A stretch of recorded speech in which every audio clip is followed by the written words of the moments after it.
So here it is, the big question. The Vancouver Canucks had themselves this draft in 2026. Did they do a good job? Here's the thing about that. So the Canucks, if you take a look at their draft history, they've had a very limited amount of picks over the course of the past few years, simply due to the fact that this team has been kind of allergic to holding draft picks, period.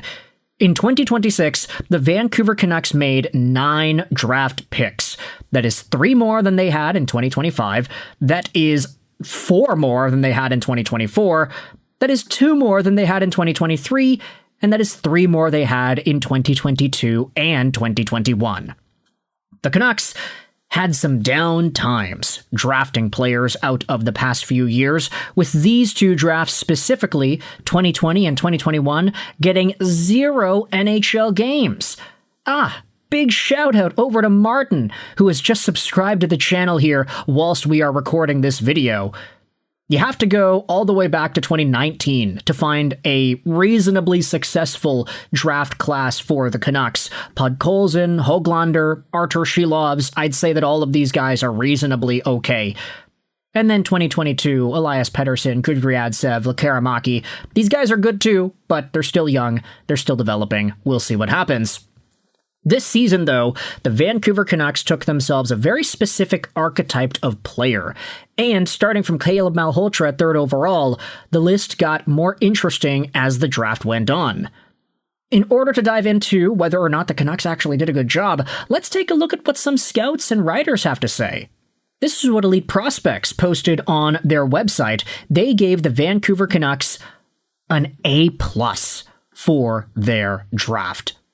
This is the write-up over here. Ignoring the coach-dad dynamic, the Caleb Malhotra pick should turn out well for the Canucks. Malhotra will need to continue developing his skating and overall skill in the NCAA to get there, but his defensive foundations, habits, and physical game should make him an easy player to play with. A floor raiser. Adam Novotny also has those qualities. On top of being one of the best shooters and forecheckers in the draft, these 2 could very well ascend to the Canucks' top 6, becoming strong play drivers and even complementing each other. The Canucks continued their OHL run in the 2nd round with Brooks Rogowski, a towering center with almost a textbook skating form. There are 2 paths forward for Rogowski, becoming a trapping checker by adding physicality, or growing his playmaking game further and pushing his upside. He is the type of project that could give a significant boost to a rebuilding team if it works out.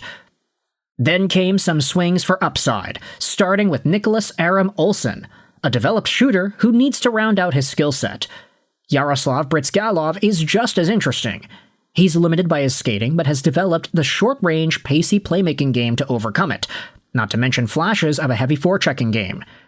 We also liked the Dmitri Ivchenko addition as a calm technical goalie who could break out in a starting job next season. With as many as 4 potential National Hockey League players, this is one of the top classes this year.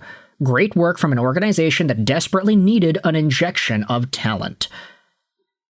Now, you don't know how happy I am to see a report that actually gives the Canucks draft class props. It's not even just the fact that they have 9 picks that they added into their organization, and the fact that they haven't had 9 picks in a draft in forever, it seems, but the quality of the guys that they took seemed to be reasonably good. Like, the Canucks went with almost the safest draft possible, if you wanted to think about it that way. Adam Novotny was taken 24th overall, but this was a guy that was ranked to go a lot higher. His consolidated ranking was 15th. Some of these lists had him at 14, some at 13. And Vancouver got him at 24. That's not bad. Novotny also having 1 season's worth of OHL play after playing his entire career in Czechia is very interesting in my mind, and seeing him potentially continue his prosperity in Peterborough definitely makes me think that this guy has some untapped potential heading into the long-term future. And then you think about some of the other names. Aaram-Olsen, as we mentioned, is kind of a Jonathan Lekaramaki light, if you wanted to use that label. It's not just the fact that he played in Örebro, but it's the style, it's the shot, it's the quality that he has on the ice when he is forcing pucks towards the goal. It's the fact that this guy tends to score more goals than he has assists, and it's that power play specialty that he provides Örebro.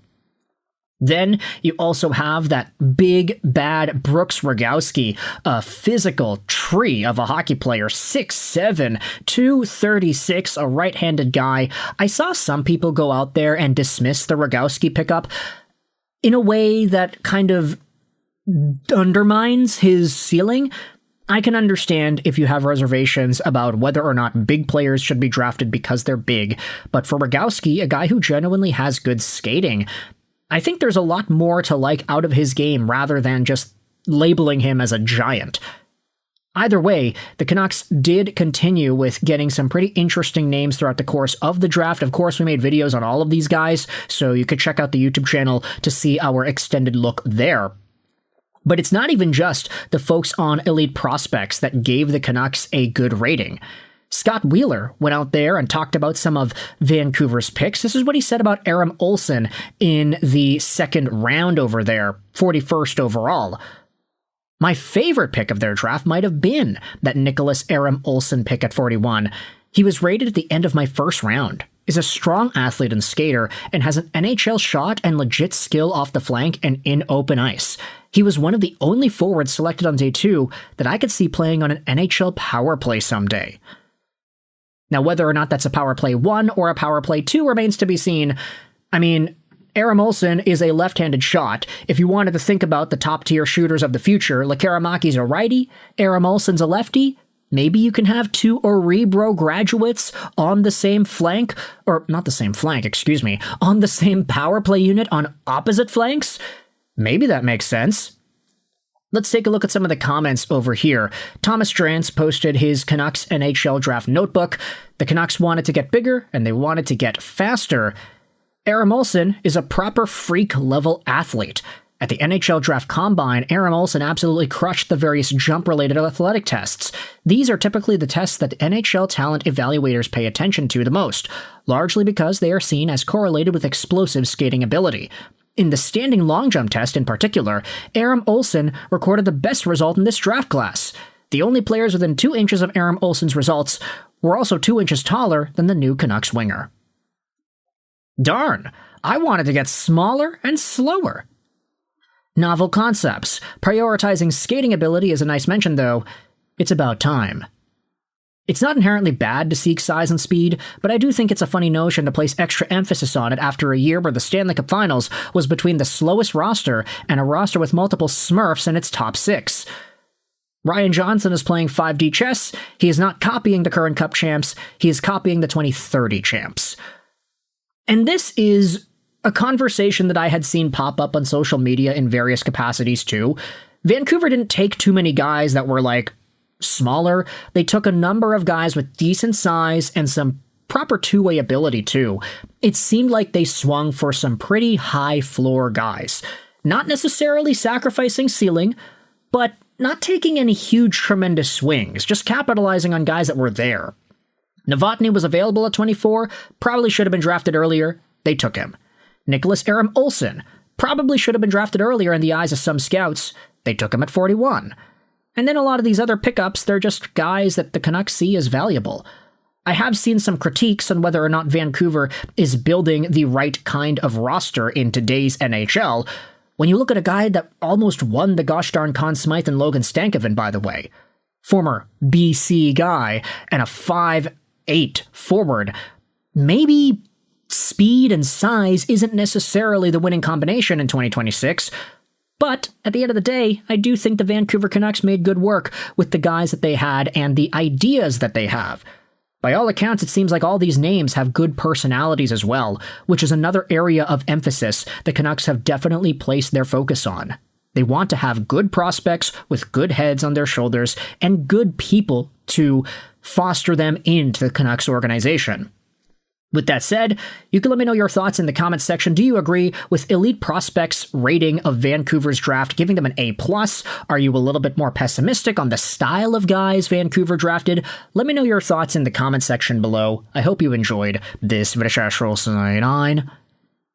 and bye.